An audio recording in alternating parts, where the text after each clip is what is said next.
Pour tous les ignorants et les imbéciles de mon TikTok, voici un petit refresh. Bon visionnage. Au Xe siècle, un médecin perse nommé Abu Ali al-Hussein ibn Sina, connu en Occident sous le nom d'Avicenne, a écrit Al-Qanoun al-Tibb, qui signifie les lois de la médecine en français. Cette encyclopédie médicale de 14 volumes couvrait tout, de l'anatomie à la pharmacologie, de la chirurgie aux maladies infectieuses.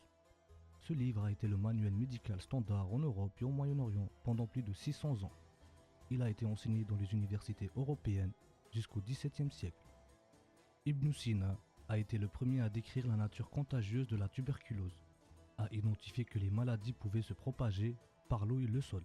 Il a distingué la pleurésie de la médiastinite, qui est une inflammation de la plèvre, la membrane entourant les poumons. Al-Zahrawi, chirurgien du Xe siècle en Espagne musulmane, a écrit une encyclopédie chirurgicale en 30 volumes. Il a inventé plus de 200 instruments chirurgicaux, des scalpels, des forceps, des aiguilles chirurgicales dont les designs sont encore utilisés aujourd'hui.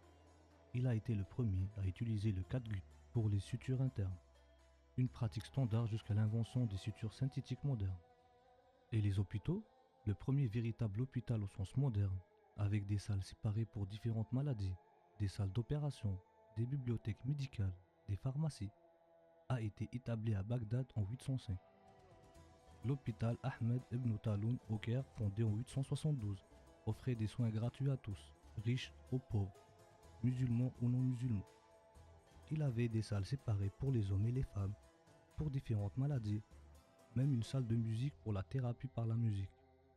Ibn al-Nafs, au XIIIe siècle, a découvert la circulation pulmonaire du sang, 300 ans avant que cette découverte soit redécouverte en Europe. Al-Razi, au IXe siècle, a été le premier à distinguer la variole de la rougeole et a écrit plus de 200 ouvrages médicaux.